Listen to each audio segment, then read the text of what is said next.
Hello students, I'm Aprajita ma'am. Welcome back to my YouTube channel, and in this class I just want to explain some trigonometric functions.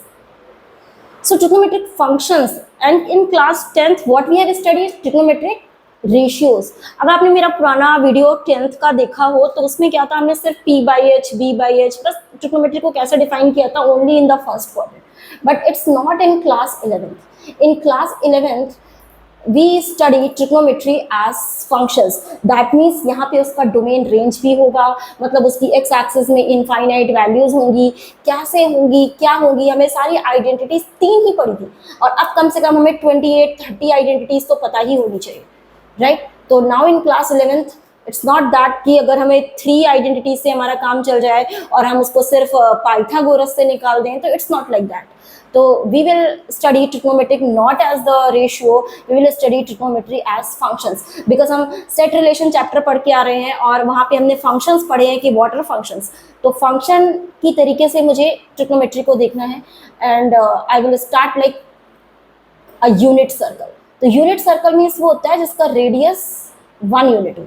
तो अगर radius 1 होता है then it is called unit circle, right? तो मैंने radian major वाले chapter में define किया था. अगर मेरे पास यूनिट सर्कल है, राइट, तो यहाँ पे अगर मैं एक्स आर्क ले लेती हूँ, एक्स सेंटीमीटर का सपोज मैंने आर्क ले लिया और ये 1 सेंटीमीटर का है, तो angle is equal to arc by radius, तो ये एक्स रेडियन बन जाए.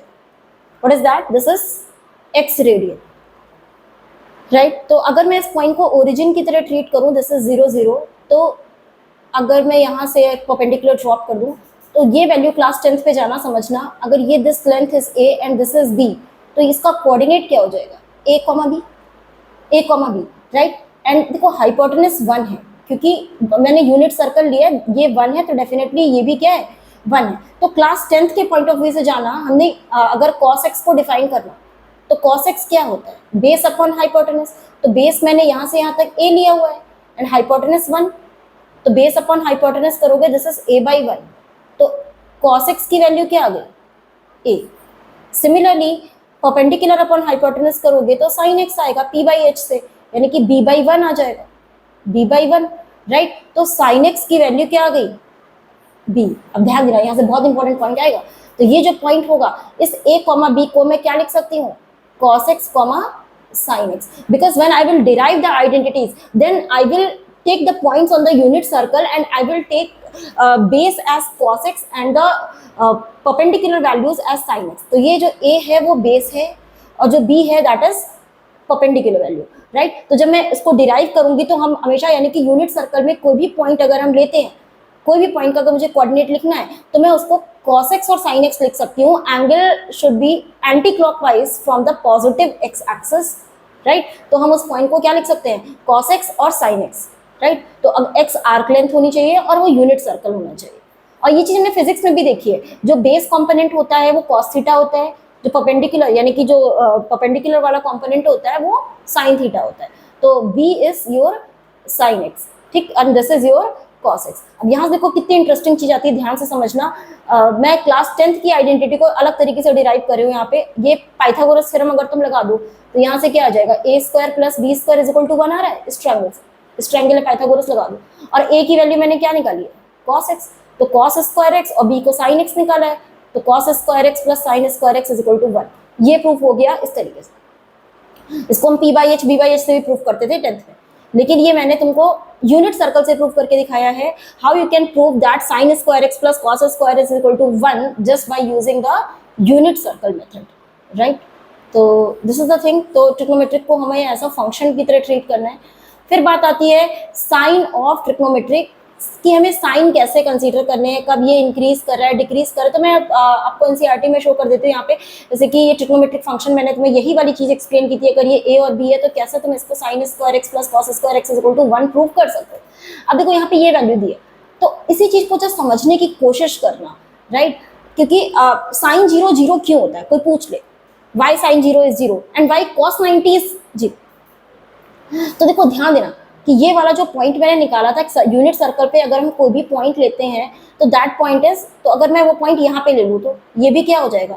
cos x, sin x. लेकिन यहाँ पे x क्या है? एंगल फॉर्म, तो x तो जीरो ही है, x क्या है 0 डिग्री है, तो cos 0, अब यहाँ पे अगर इसका कोऑर्डिनेट लिखोगे तो ये 1,0 ही तो है, तो यहाँ से तुम्हें दिखाई दे गया ना कि cos 0 इज 1, और अगर ये एंगल 0 डिग्री है तो sin 0 is 0। Are you getting what I am trying to say, कि अगर तुम्हारा ये यूनिट सर्कल है, दिस इज ओरिजिन, तो ये पॉइंट का coordinate you know that it is 1,0 because it is a unit circle, right, तो ये 1,0 है। और इस पॉइंट को मैंने अभी समझाया कि यूनिट सर्कल पे किसी भी पॉइंट के कोऑर्डिनेट को तुम cos x, sin x लिख सकते हो, where x is the angle. तो अगर मैं इसी पॉइंट पे हूं तो मेरा एंगल तो 0 डिग्री हुआ ना, तो cos 0 और sin 0 लिख सकती हूँ मैं इसको, तो cos 0 1 हो गया ना, कंपेयर कर लो, और sin 0 0 हो गया। सिमिलरली अगर मैं दूसरा पॉइंट लेती हूँ, फॉर एग्जाम्पल इसी यूनिट सर्कल पे अगर मैं दूसरा पॉइंट ले लेती हूँ, यूनिट सर्कल पे मैंने ये वाला पॉइंट लिया, तो इस पॉइंट का कोऑर्डिनेट क्लास 10th के अकॉर्डिंग तुम क्या लिखोगे, if this is origin this is 0,1, कोई बच्चा लिख लेगा, 8th का बच्चा भी लिख लेगा, तो दिस इज 0,1। लेकिन मैंने अभी ट्रिग्नोमेट्री के पॉइंट ऑफ व्यू से बताया यूनिट सर्कल पे कोई भी point cos x, sin x होता है, राइट, और x होता है यहाँ से एंगल, तो ये एंगल 90 है, कहाँ से एंगल, पॉजिटिव एक्स एक्सिस से एंटी क्लॉकवाइज एंगल, ये एंगल 90 है, तो इस पॉइंट को मैं cos x sin x लिख सकती हूँ, x is the angle from positive x axis, तो ये cos 90, sin 90 मैं इसको लिख सकती हूँ। तो कंपेयर करोगे तो cos 90 0 आ गया और sin 90 की वैल्यू 1 आ गई। Just look at this, is very very interesting कि sin 90 को तुमने 1 प्रूफ कर दिया और cos 90 को 0 प्रूफ कर दिया है, राइट, ध्यान देना, है ना। तो इस तरीके से 90 डिग्री को मैंने ऑलरेडी बता चुकी हूँ, तुम π/2 लिख सकते हो। और सिमिलरली यू कैन से अगर मैंने यूनिट सर्कल पे ये वाला पॉइंट ले लिया, राइट, तो इस पॉइंट का कोऑर्डिनेट तुम क्या लिखोगे, -1,0, और मेरे अकॉर्डिंग तो ये एंगल अगर पॉजिटिव एक्स एक्सिस से देखेंगे तो ये कितना है, पाई रेडियन है कि नहीं है, दिस इज पाई रेडियन, तो मैं इस पॉइंट को cos π, sin π लिख सकती हूँ। तो कंपेयर कर दो, cos π की वैल्यू देखो -1 आ गई और sin π की वैल्यू 0 आ गई, sin π 0 आ गया। अब इस तरह अगर sin π 0 आ गया तो तुम यहाँ पे अगर आके देखो तो इस पॉइंट पे sin 2π की वैल्यू क्या हो जाएगी, sin 2π भी 0 हो जाएगा, क्योंकि इस पॉइंट का कोऑर्डिनेट भी 1,0 है। साइन की वैल्यू y एक्सिस होती है और cos की वैल्यू ये वाली होती है, मतलब ये x है और ये y है, ये मेरा cos x है और सेकंड वाला जो कोऑर्डिनेट है वो sin x है। तो यहाँ से you can find out that sine पे, यहाँ फिर से देखो ध्यान से, यहाँ एक्सप्लेन करते हैं।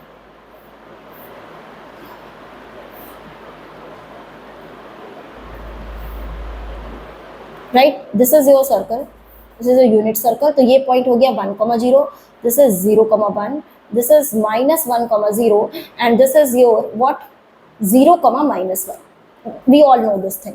एंड हर पॉइंट को मैंने बोला cos x, sin x लिख सकते हो, क्योंकि cos बेस कंपोनेंट होता है और sin परपेंडिकुलर कंपोनेंट होता है, तो हर पॉइंट को मैं cos x sin x लिख सकती हूँ। cos x का मतलब हो गया x इज द एंगल, तो इस पॉइंट पे अभी आपका एंगल कितना है, 0 डिग्री है, क्योंकि पॉजिटिव एक्स एक्सिस से इसका जो एंगल होगा वो 0 ही तो होगा, तो इसको cos 0 sin 0 लिखो, कंपेयर करके वैल्यू आ गई। इस पॉइंट को क्या लिखोगे बोलो, यहाँ से इसका जो एंगल है वो 90 डिग्री है, 90 मीन्स π/2, तो इस पॉइंट को आई कैन राइट cos π/2, sin π/2। इस पॉइंट को मैं क्या लिख सकती हूँ बोलो, simply because this angle is from here to here it is pi, so I can write this point as cos π, sin π, तो cos π की वैल्यू आ गई मेरी -1 और sin π की वैल्यू आ गई 0, sin π 0 हो गया। Similarly you can write this point as, because यहाँ से यहाँ तक का एंगल लेना पड़ेगा, this angle is 3π/2, so this will be cos 3π/2, sin 3π/2, तो यहाँ से पता चल गया cos 3π/2 is 0 and sin 3π/2 is -1। और दिस पॉइंट को, क्योंकि यहाँ से यहाँ जब घूम के आओगे तो ये पूरा एंगल 2π कवर करेगा, तो 2π यानी कि this point can also be written as cos 2π, sin 2π, तो cos 2π is 1 and sin 2π is 0। तो ध्यान देना कि sin 0 0 था, sin π 0 था, तो I can write sin nπ as 0। This is the most important thing. What is n? N belongs to integer. N belongs to integer. For all integers, अगर मैं तुमसे sin 5π की वैल्यू पूछूं 0, sin -3π की value पूछूं zero minus का मतलब सिर्फ इतना ही है कि तुम इधर से जा रहे हो, पाई तो पाई इधर ही पड़ेगा ना, तो ये वाली वैल्यू तो जीरो ही आने की है, राइट। तो साइन में चाहे मतलब कि जो भी n क्या है, कोई भी इंटीजर हो, it can be positive value, negative value, any integer value here, sine n pi is zero. This is very important result, remember this. इसी के बेसिस पे मैं साइन कॉस टेन सबके ग्राफ बना सकती हूँ, ठीक। तो अब देखो इसकी जो मैक्सिमम वैल्यू है वो 1 तक जा रही है और जो मिनिमम वैल्यू है वो -1 तक जा रही है। दैट मीन्स अगर मैं यहाँ पे साइन का ग्राफ बना दूं तो साइन का ग्राफ क्या बनेगा, ध्यान देना।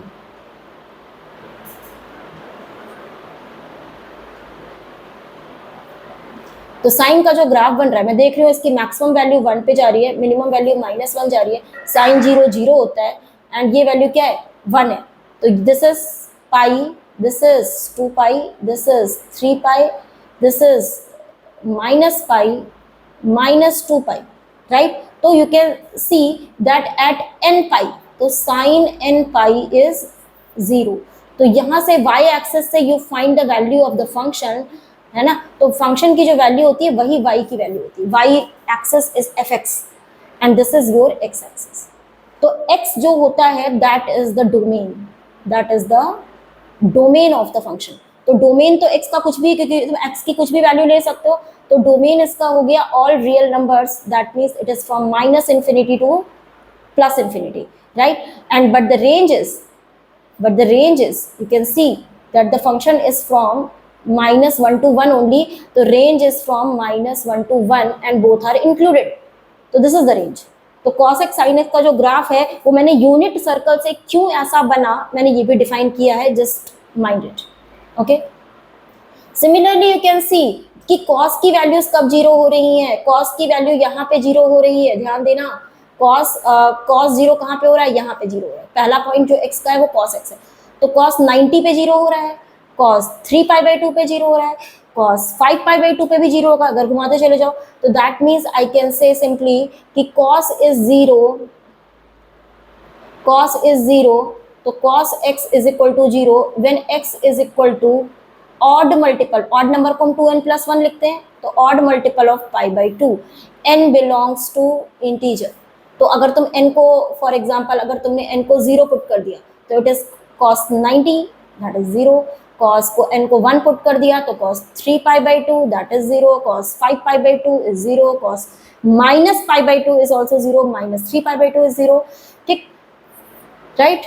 तो you can see this thing from the unit circle कि क्या होगा, राइट। तो अगर मैं इसका ग्राफ ड्रॉ करूं cos x का, तो cos x का ग्राफ ऐसा है। तो this is symmetrical about y axis. तो ग्राफ इज y एक्सिस पे देखो अगर, तो ये ग्राफ क्या है, लेफ्ट साइड राइट साइड एकदम सिमिलर है, तो this is symmetrical about y axis. That is the reason कि cos is the even function, cos x is the even function. That means अगर हम cos को माइनस भी पुट कर दें, एंगल को नेगेटिव भी ले लें, यानी कि इधर से भी एंगल ले लें क्लॉकवाइज भी, तो भी ये cos x ही रहेगा, राइट। तो this is the even function. और ये मेरा अगर हम देखें ध्यान से तो डोमेन अगेन इसकी क्या हो गई, ऑल रियल नंबर्स, और you can say -infinity to +infinity, and the range is again I can see that this is again from -1 to 1, the range is -1 to 1. So I have defined the range and domain for the sine and cos functions. So it is not ratio, here we are defining the sin x and cos x as functions, right? Next, tan x. So what is tan x? Tan x is, जैसा हमने 10 में पढ़ा था, sin x upon cos x. This is the ratio of sin x and cos x. तो अगर कोई भी चीज़ functions होती है, फंक्शन चैप्टर में तुमने पढ़ा है लास्ट चैप्टर में, तो अगर फंक्शन है तो denominator should never be zero. तो cos x की वैल्यू जीरो नहीं होनी चाहिए, then only the tan x will be defined, otherwise the tan x will not be defined, right. तो मुझे पता है cos x जीरो कब होता है, cos x अभी भी मैंने बताया था, जस्ट रिवर्स करके देख लो कि whenever x is 2n+1 pi by 2, यानी कि जब भी x की value odd multiple of pi by 2 होगी तो cos जीरो हो जाएगा, और अगर cos जीरो हो जाएगा तो ये डिफाइन नहीं होगा, तो x की वैल्यू कभी भी odd multiple of pi by 2 नहीं होनी चाहिए टू डिफाइन tan x। तो अगर मुझे tan x का ग्राफ देखना है तो ये कहाँ कहाँ पे डिफाइन नहीं होगा, मैं वो डॉटेड से बना देती हूँ, it will not be defined at odd multiple of pi by 2, मतलब it will not be defined at pi by 2, 3 pi by 2, 5 pi by 2 further. तो these are the periodic function. अगर तुम देखो तो these are the, क्योंकि 2 pi के बाद repeat ही कर रहे हैं ना, तो obviously they are periodic functions. तो अगर हम देखें तो ये this value is minus pi by 2 and this is minus 3 pi by 2. तो अगर ध्यान दोगे तो sin tan x की जो वैल्यू है वो कैसे बनती है, tan x की जो ग्राफ है वो कैसे बनेगा, तो ये वैल्यू क्या होती है, इस तरह से इंक्रीज करती है 0 से पाई बाई 2 के बीच में. हम कैसे देख सकते हैं, देखो हमारे ग्राफ को वैल्यूज पुट कर करके निकाल सकते हैं, क्योंकि tan 0 0 होता है तो 0 पे तो 0 ही होगा. यहाँ पे देखो sin पाई 0 होता है, तो ये tan x 0 कब होगा, tan x 0 कब होगा, whenever sin x is 0. और मैंने अभी बताया था कि tan x 0 तब होगा जब sin x 0 होगा, और sin x 0 कब होगा, when x is equal to n पाई होगा. x is equal to n पाई, मतलब पाई, 2 पाई, 3 पाई, साइन 0 0, साइन पाई 0, साइन 2 पाई 0, साइन माइनस पाई 0. तो ये यहाँ पे 0 होगा, और इसकी वैल्यू क्या होगी, इंक्रीज करेगी. साइन 0 0 होता है, tan 0 0 भी होता है, और tan 45 1 होता है. तो इस तरह से अगर हम tan 90 देखें तो इनफाइनाइट हो जाता है. tan 90 क्या हो जाता है, इन्फिनिटी हो जाता है, क्योंकि 90 डिग्री पे कॉस क्या होता है, कॉस 90 0 हो जाता है. इसलिए तो इसका ग्राफ ऐसा. इसके बाद तो फिर रिपीट करा दो. तो मेनली ये ग्राफ कैसे ऐसी वैल्यू आ रही थी, हम वैल्यूज पुट करके डॉट डॉट पॉइंट निकाल के इसको फ्री हैंड से ज्वाइन करके वैल्यूज निकालते हैं तो आ जाता है, राइट. तो ये मेरा ग्राफ हो गया, मैंने sine x, cos x, tan x का बताया. तो अब इसका डोमेन क्या होगा, तो domain are the values of x for which the function is defined, right. तो हमारे पास जो टैन एक्स है वो डिफाइन सब जगह है, बस केवल तब डिफाइन नहीं है जब cos x 0 हो जाएगा. That means all real number होगा, लेकिन minus 2n plus 1 pi by 2, यानी कि क्या होना चाहिए, odd multiple of pi by 2 पे इट इज नॉट डिफाइंड. तो this is the domain. And range क्या होगा, रेंज y की वैल्यूज तो देखो ऐसा तो है नहीं कि -1 से 1 आ रही हो, तो रेंज जो है इसका वो ऑल रियल नंबर्स होगी. रेंज इसकी कुछ भी है, y में इसकी कुछ भी वैल्यू हो सकती है, बस जो डोमेन है वो ऑड मल्टीपल ऑफ 5/2 नहीं होना चाहिए, बाकी कुछ डोमेन भी हो सकता है. तो साइन कॉस 10 का ग्राफ हो गया. अब कोसेक एक्स का भी मैं फटाफट बता देती हूँ. तो कोसेक एक्स की अगर हम बात करें तो तुम्हें पता है cosec x is 1 upon sine x. तो cosec x is not defined, कब डिफाइंड नहीं होगा, कब डिफाइंड नहीं होगा, व्हेन साइन एक्स 0 होगा, क्योंकि हम फंक्शन की बात कर रहे हैं ना, तो function should be defined, right. तो अगर उसको डिफाइन करना है तो डिनोमिनेटर शुड नेवर बी 0. तो जब भी अगर साइन एक्स 0 हो जाएगा तो ये नॉट डिफाइंड हो जाएगा, तो sine x should never B 0. और मुझे पता है कि साइन एक्स n पाई पे 0 होता है, यानी कि x कभी भी n पाई नहीं होना चाहिए, अदरवाइज साइन एक्स मतलब कोसेक एक्स डिफाइंड होगा. साइन एक्स तो सब जगह डिफाइंड है, लेकिन कोसेक एक्स सब जगह डिफाइंड नहीं है. कोसेक एक्स सिर्फ तब डिफाइंड नहीं है जब साइन एक्स 0 है. तो कोसेक एक्स का ग्राफ बनाने के लिए पहले मैं साइन एक्स का ग्राफ बना लेती हूँ, थोड़ा इजी रहता है. तो ये मेरे पास साइन एक्स का ग्राफ. अब देखो जहां जहां पे साइन 0 हो रहा है, तुम्हें पता है यहाँ 0 हो रहा है, यहाँ 0 हो रहा है, यहाँ 0, तो वहां पे मैं डॉटेड लाइन बनाती हूँ,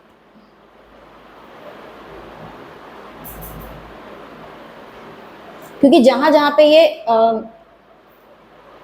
नॉट डिफाइंड है, वहां पे जहां पे साइन 0 हो रहा है वहां पे cosec will not be defined. अब क्योंकि मुझे पता है इसका रेसिप्रोकल करना है, और ये 1 to 1 है, जैसे कि अगर हम 30 डिग्री ले ले तो साइन 30 डिग्री क्या होता है, 1/2. तो कोसेक 30 डिग्री इसका रेसिप्रोकल होता है, यानी कि वो 2 होता है. यानी कि अगर हम देखें तो साइन की वैल्यू प्रॉपर फ्रैक्शन मतलब 1 से छोटी आती है, -1 से 1 के बीच में आती है, लेकिन कोसेक की वैल्यू हमेशा 1 से अबव ही आती है, राइट, या 1 हो सकती है. तो इसका हमें रेसिप्रोकल करना पड़ेगा. तो ये u जो बन रहा था उसको रिवर्स u बना दो, और यहाँ पे नॉट डिफाइंड, बस इस u को तुम्हें पलट देना. तो ये जो ग्राफ आएगा, ये जो मैं ब्राउन कलर का ग्राफ बना रही हूँ, this is the graph for the cosec x. तो रेड वाले को तुम इग्नोर कर दो, रेड वाले को तुम ऐसे ऐसे हल्का हल्का इरेज भी कर सकते हो. ये मेन ग्राफ नहीं है, रेड इज नॉट द, वो तो मैंने ऐसे बना दिया इसके लिए अंडरस्टैंडिंग पॉइंट ऑफ व्यू से, right. That is not the main graph. तो ब्राउन वाला जो ग्राफ है वो मेरा कोसेक एक्स का ग्राफ है, और कोसेक एक्स का जो डोमेन होगा, डोमेन मतलब जहां फंक्शन डिफाइंड है, वो क्या होगा, all real numbers except what, n pi. N pi नहीं होना चाहिए, एन पाई पे cosec x is not defined simply, right. And range इसकी क्या होगी, क्योंकि तुम्हें पता है कि ये वैल्यू 1 है और ये वैल्यू कितनी है, -1 है, तो -1 से 1 के बीच में कोसेक एक्स कभी नहीं होगा, यानी कि वो 1 से लेके इंफिनिटी तक जा सकता है, या फिर माइनस इंफिनिटी, ये वाली लाइन होती है आगे माइनस इंफिनिटी तक, and this line is still plus infinity. तो ये कहाँ से कहाँ तक डिफाइन है, माइनस इंफिनिटी से -1 या फिर 1 से इंफिनिटी। तो इसको लिखेंगे कैसे, माइनस इंफिनिटी से -1, -1 हो सकती है इसकी वैल्यू, यूनियन 1 से infinity, this is the range,